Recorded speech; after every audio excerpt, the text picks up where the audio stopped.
Hello बच्चों।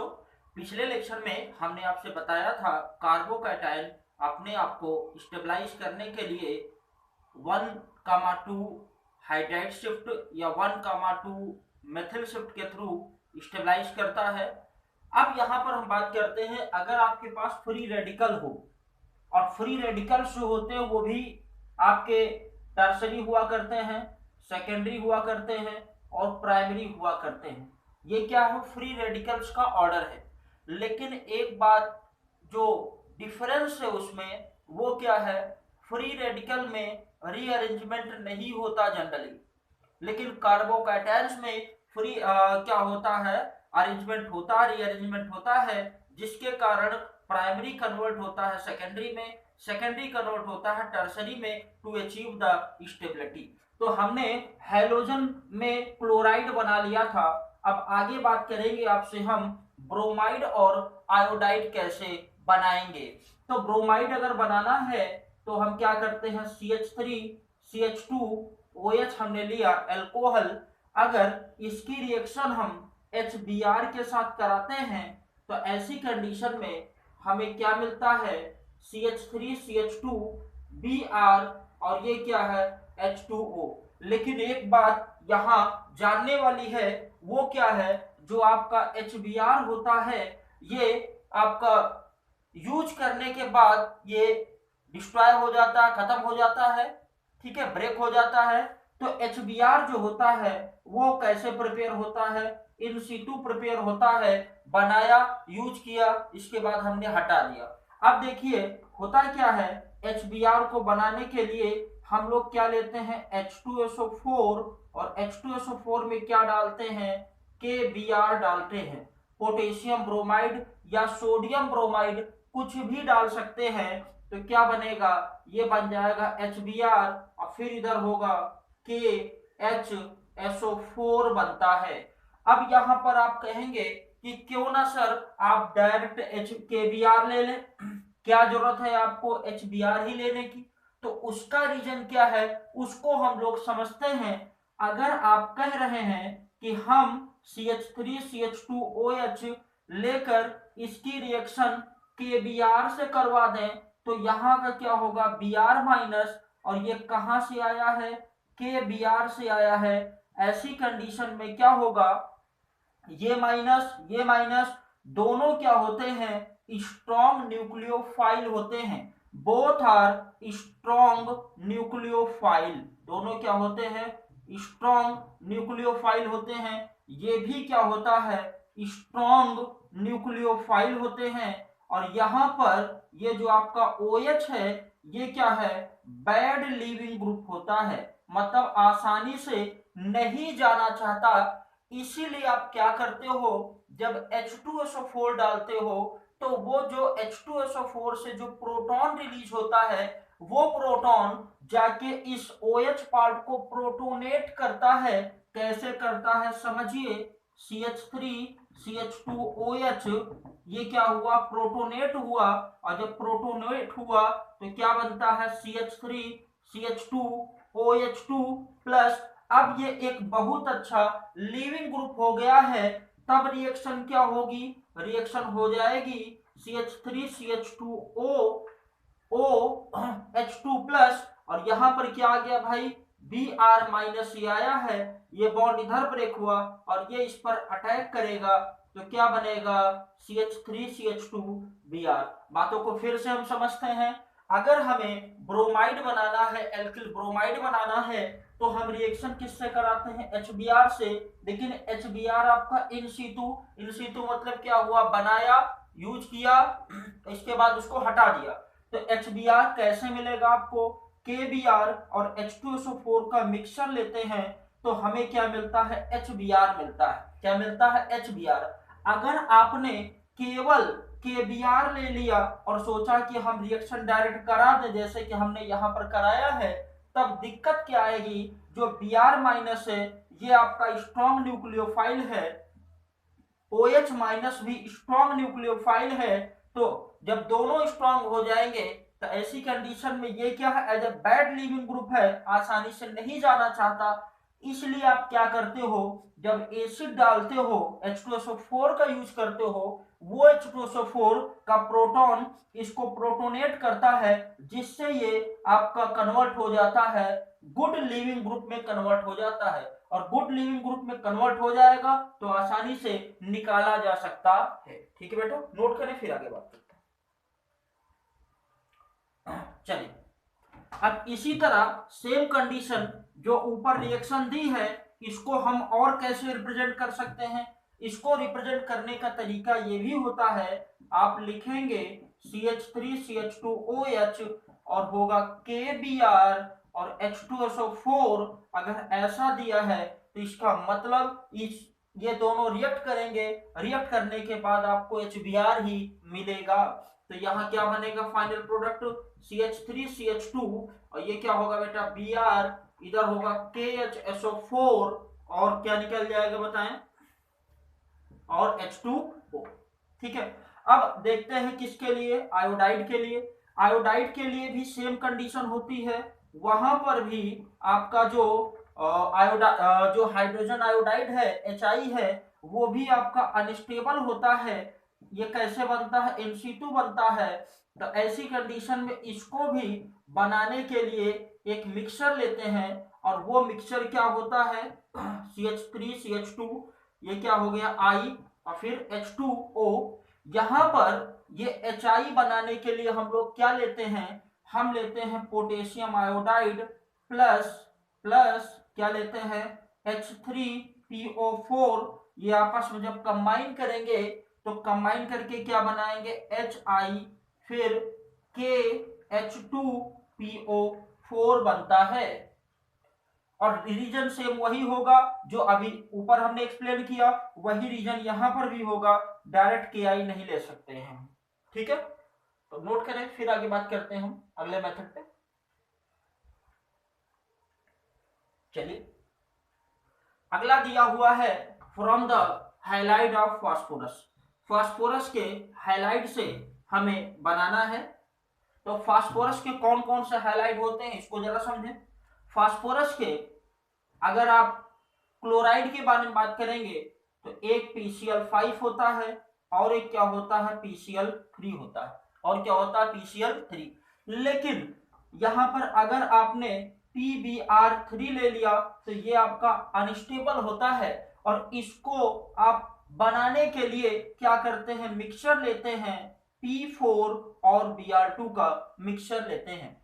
इसी तरह से अगर आपको आयोडीनेशन करवाना है तो आप PI3 आपको डायरेक्ट नहीं मिलेगा, आप क्या करेंगे P4 लेते हैं और आयोडीन का मिक्सचर लेते हैं, तब आप एल्कोहल से एल्किल हाइलाइड बना सकते हैं। चलिए बातों को आगे ले चलते हैं। जैसे हमने लिया CH3CH2OH, ये क्या है एल्कोहल, इसकी रिएक्शन कराएंगे PCl5 के साथ, तो होता क्या है जरा समझिए। जो PCl5 होता है उसका स्ट्रक्चर कुछ इस तरह से आपको मिलेगा। ठीक है, ये Cl और ये क्या है Cl। इसका शेप कैसा होता है, ट्राइगोनल बाइपिरामिडल। कैसा होगा, ट्राइगोनल बाइपिरामिडल। और हाइब्रिडाइजेशन होता है sp3d होता है। ये बॉन्ड्स क्या कहलाते हैं, ये कहलाते हैं एक्सियल बॉन्ड्स, और ये बॉन्ड्स क्या कहलाते हैं, इक्वेटोरियल बॉन्ड्स कहलाते हैं। एक्सियल बॉन्ड्स बड़े होते हैं, क्यों, because of electronic repulsion, electronic repulsion के कारण।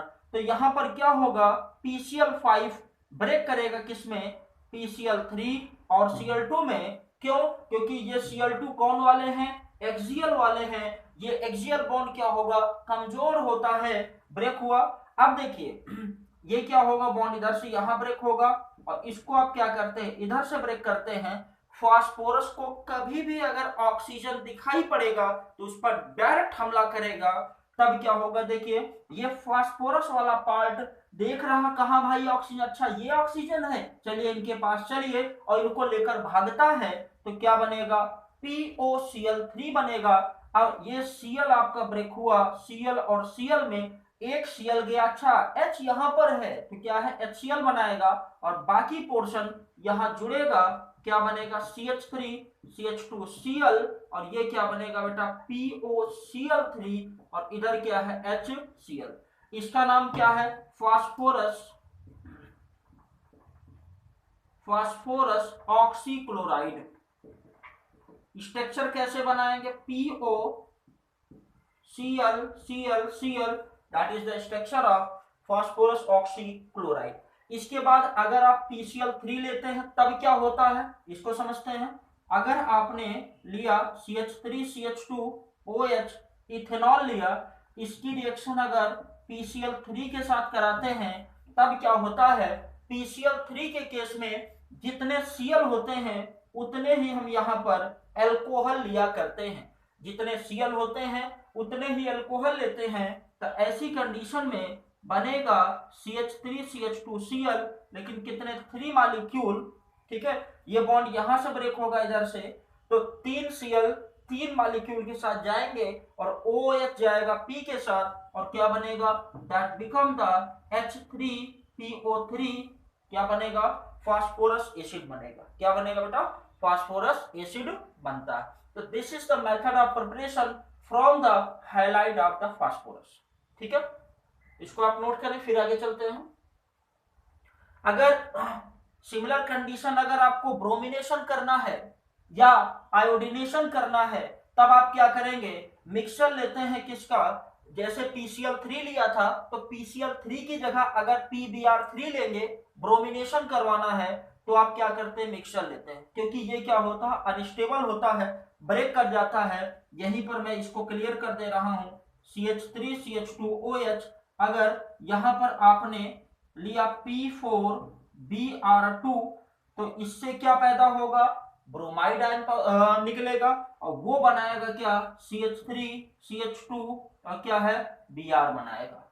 और फिर इसी तरह से अगर हमने क्या ले लिया P4I2 ले लिया तो बनेगा CH3CH2I, क्या बनेगा आयोडाइड बनता है, ठीक है।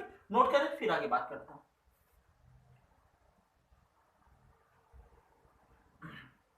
चलिए आगे हम देखेंगे from the thionyl chloride, thionyl chloride से आगे हम बनाएंगे क्या alkyl halide.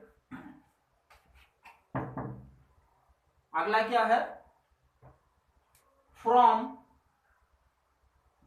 Thionyl chloride, thionyl chloride का क्या है SOCl2 बोलते हैं, लेकिन SO2Cl2 अगर होगा तो ये क्या कहलाएगा सल्फ्यूरिल क्लोराइड। क्या होगा बेटा सल्फ्यूरिल क्लोराइड, और ये क्या दिया है थायोनिल क्लोराइड। अब यहां पर आप क्या करते हैं लेते हैं CH3CH2OH, क्या लिया अल्कोहल लिया, अगर इसकी रिएक्शन हमने करा दिया किसके साथ, करा दिया SOCl2 के साथ, तो ऐसी कंडीशन में देखें ये क्या निकल गया HCl, ये क्या निकल गया भाई SO2, बचा क्या है Cl, Cl जाकर यहां जुड़ेगा तो क्या बनेगा CH3CH2Cl SO2 gas, HCl gas, इसका मतलब क्या है। और यहां in the presence of pyridine base, pyridine base की प्रेजेंस में, तो ये मेथड जो होता है एल्किल हैलाइड बनाने का from the thionyl chloride is the best method. जो अभी हमने ऊपर पढ़े हैं उन सब में सबसे अच्छा मेथड होता है थायोनिल क्लोराइड के साथ रिएक्शन कराने पर। क्यों, क्योंकि SO2 क्या है गैस है उड़ जाएगी, HCl क्या है गैस है उड़ जाएगी, बचेगा क्या आपका प्योर जो है एल्किल हैलाइड बचता है, इसीलिए this is the best method. ये क्या होता है बेस्ट मेथड हुआ करता है, ठीक है। नोट करें, फिर आगे चलते चलिए आगे हम बात करेंगे आपसे फ्रॉम द हाइड्रोकार्बन। हाइड्रोकार्बन से कैसे बनाएंगे, अगर हम बात करें हाइड्रोकार्बन से तो हाइड्रोकार्बन में दो कंडीशन हुआ करती हैं, पहला होगा फ्रॉम एल्कीन और दूसरा क्या होगा, फ्रॉम एल्केन। क्या होगा बेटा, फ्रॉम एल्केन। एल्कीन या एल्काइन कुछ भी ले सकते हैं, एल्कीन या एल्काइन कुछ भी ले सकते हैं। तो अगर हम एल्कीन से बात करें तो होता क्या है, नॉर्मली अगर हम ले CH2 डबल बॉन्ड CH2 और यहां हम रिएक्शन करा दें किसकी, HBr के साथ, तो क्या होगा, ये बनाएगा CH3 CH2, क्या होगा, Br बनेगा। ये क्या है प्लस, ये क्या है माइनस, बॉन्ड को इधर ब्रेक किया, नेगेटिव पॉजिटिव, नेगेटिव पर क्या गया पॉजिटिव और पॉजिटिव पर क्या गया नेगेटिव। लेकिन अगर आपके पास एसिमेट्रिक एल्कीन होती है, ये कैसी है, एसिमेट्रिक एल्कीन। अगर एसिमेट्रिक एल्कीन होती है तो ऐसी कंडीशन में अगर कोई पोलर मॉलिक्यूल अटैक करता है तो मार्कोनिकॉफ रूल के अकॉर्डिंग उसमें एडिशन होता है। ये क्या है, that is the asymmetric alkene है। ये क्या है, पोलर मॉलिक्यूल है, तो यहां क्या है प्लस, ये क्या है माइनस। तो मार्कोनिकॉफ रूल क्या है, when a polar molecule react with the asymmetric alkene, then negative part goes to that carbon of double bond which have least number of hydrogen atom। जब कोई पोलर मॉलिक्यूल किसी asymmetric alkene पर react करता है तो negative part double bonded carbon के उस carbon पर जाता है जिस पर हाइड्रोजन की संख्या कम होती है। तो यहां पर क्या है, ये जो दिया हुआ है एक H है, यहाँ 2 H है, तो ये Br क्या करेगा, यहां पर अटैक करेगा। तो ऐसी कंडीशन में क्या बनाएगा बेटा, ये बनेगा CH3 CH और ये हो गया CH3, नीचे क्या लटक गया, Br लटक गया। क्या है Br। इसके कितने नाम हैं, 3 नाम हैं। पहला 2 ब्रोमोप्रोपेन, क्या है 2 ब्रोमोप्रोपेन।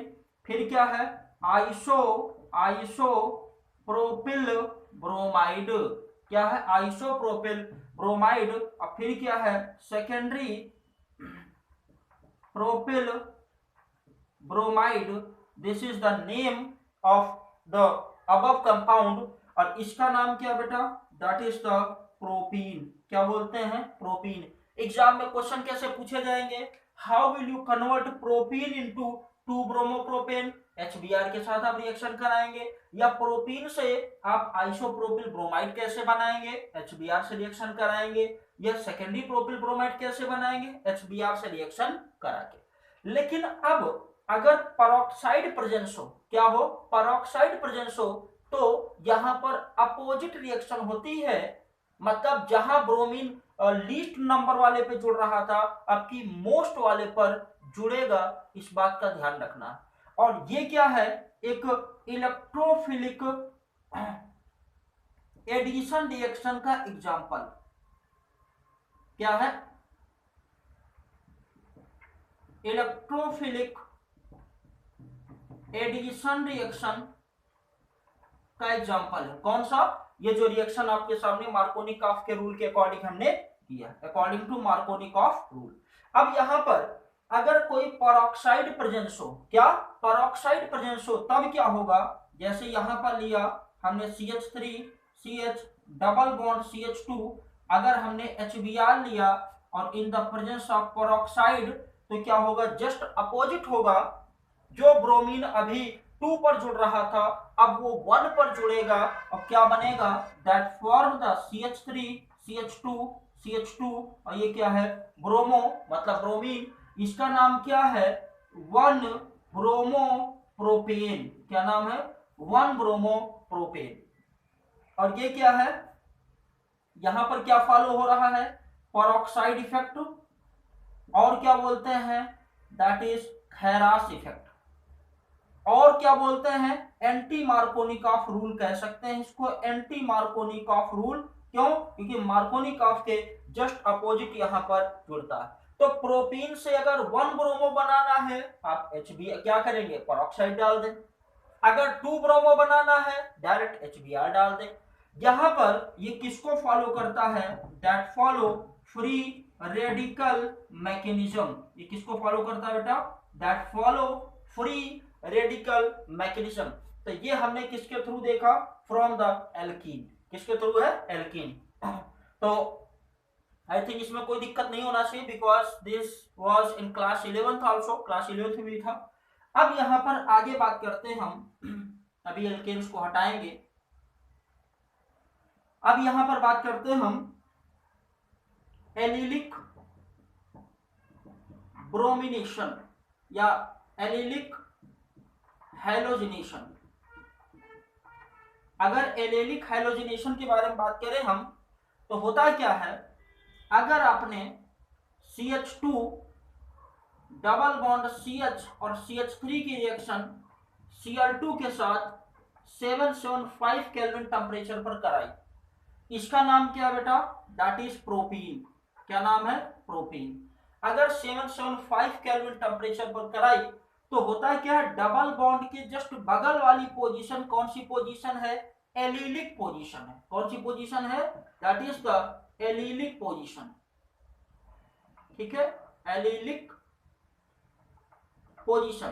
तो होता क्या है, जब आप हाई टेम्परेचर पर किसी एलिल कंपाउंड्स, मतलब जिसमें क्या हो, एलिलिक पोजीशन हो, के साथ रिएक्शन करते हैं तो वहां हैलोजन आकर सब्स्टिट्यूट होता है, CH2 डबल बॉन्ड CH और ये बनेगा CH2Cl। नाम इसका है एलिल क्लोराइड। क्या नाम है, एलिल क्लोराइड इसका नाम हुआ करता है। अब एक बात और समझें, क्या कारण है कि यहां पर क्लोरीन ने डबल बॉन्ड पर अटैक नहीं किया। क्या कारण है क्लोरीन ने डबल बॉन्ड पर अटैक नहीं किया, तो उसका रीजन ये है कि हाई टेम्परेचर पर जो एडिशन रिएक्शन होती है वो रिवर्सिबल होती है। मतलब क्या हुआ, टेम्परेचर ज्यादा है, हैलोजन आया, जुड़ा और फिर निकल के बाहर चला जाएगा। लेकिन जो आपका सब्स्टिट्यूशन रिएक्शन है, एलिलिक पोजीशन पर जो सब्स्टिट्यूशन रिएक्शन है, that is irreversible in nature. कैसा है, इरिवर्सिबल इन नेचर। इसीलिए क्या होता है, हाई टेम्परेचर पर एलिल पोजीशन पर ये रिएक्शन होती है, इसे हमें ध्यान रखना। अब यहां पर क्या करते हैं, अगर आपको ब्रोमिनेशन करवाना है, एलिलिक पोजीशन पर ब्रोमिनेशन कराना है, तो इसके लिए एक स्पेसिफिक रिएजेंट होता है जिसको बोलते हैं NBS। NBS मतलब एन ब्रोमोसक्सिनामाइड। क्या होता है, एन ब्रोमोसक्सिनामाइड आपका बढ़िया रिएजेंट हुआ करता है। लेकिन अगर आपको क्लोरीनेशन करवाना है तो उसके लिए होता है SO2Cl2, और SO2Cl2 क्या है आपका, सल्फ्यूरिल क्लोराइड। सल्फ्यूरिल क्लोराइड जो हुआ करता है क्लोरीनेशन कराने के लिए एलिलिक पोजीशन पर बेटर होता है, ब्रोमिनेशन कराने के लिए एन ब्रोमोसक्सिनामाइड बेटर हुआ करता है। इसको हमें ध्यान रखना, नोट करें, फिर आगे चलते हैं। चलिए आगे बात करेंगे आपसे हम, अगर एल्केन दिया है तब क्या होगा। एल्केन की कंडीशंस में, एल्केन्स में जैसे हमने क्या लिया, CH4 लिया, अगर क्लोरीनेशन कराते हैं तो क्या बनेगा, CH3Cl। फर्दर फिर क्लोरीनेशन होगा in the presence of H न्यूलाइड, और तब तक ये रिएक्शन होती रहेगी जब तक पूरा हाइड्रोजन निकल ना जाए, और अल्टीमेटली क्या होगा, CHCl3 और फिर क्या होगा, CCl4 बनता है। अब यहां पर देखें हैलोजिनेशन में कौन कौन सी बातें हमें ध्यान रखनी है। ये किस पर डिपेंड करता है, पहला नेचर ऑफ हैलोजन, किस पर, नेचर ऑफ हैलोजन के पर डिपेंड करता है। दूसरा नंबर ऑफ हाइड्रोजन, ठीक है, and nature of hydrogen. Number of hydrogen and nature of hydrogen दोनों पर डिपेंड करता है। और नेचर ऑफ हाइड्रोजन का मतलब कैसा, 3 डिग्री है कि 2 डिग्री है कि 1 डिग्री है। अगर 3 डिग्री कार्बन से जुड़ा हुआ हाइड्रोजन है तो 3 डिग्री हाइड्रोजन कहलाएगा, अगर 2 डिग्री से जुड़ा हुआ है तो 2 डिग्री हाइड्रोजन कहलाएगा, अगर 1 से जुड़ा है तो 1 डिग्री हाइड्रोजन कहलाता है। तो यहाँ पर ये जो हैलोजिनेशन है ये डिपेंड करता है आपका नेचर ऑफ हैलोजन, मतलब Br2 और Cl2 है तो Br2 के साथ बेटर होगा, और दूसरा नंबर ऑफ हाइड्रोजन कितना ज्यादा, प्राइमरी हाइड्रोजन ज्यादा है कि सेकेंडरी हाइड्रोजन ज्यादा है। फिर इसके बाद क्या है, नेचर, प्राइमरी, सेकेंडरी और टर्सरी। ठीक है, कि प्राइमरी, सेकेंडरी और टर्सरी। जैसे यहां पर हम लेते हैं CH3, CH2 और CH3, अगर इसका क्लोरीन के साथ रिएक्शन कराएंगे तो क्या बनेगा, CH3 CHCl और फिर CH3 और क्या बनेगा, CH3 CH2 CH2 Cl। ये कितना बनता है 55%, ये कितना है 45%। ठीक है, तो यहां पर आखिर होता क्या है, यहां पर देखिए ये जो कार्बन, जो हाइड्रोजन दिया है ये प्राइमरी है, ये क्या है सेकेंडरी है, ये क्या है प्राइमरी है, ये हाइड्रोजन क्या है प्राइमरी है क्योंकि ये कार्बन जुड़ा, ये हाइड्रोजन प्राइमरी है। तो प्राइमरी की संख्या क्या है, ज्यादा है, सेकेंडरी की संख्या क्या है, कम है। तो यहाँ पर number of hydrogen plus nature of hydrogen पर भी ये बातें डिपेंड करती हैं, इसको हमें ध्यान रखते हुए चलना है। तो आज इतना ही करते हैं, बाकी फिर करेंगे नेक्स्ट लेक्चर में। Okay, thank you.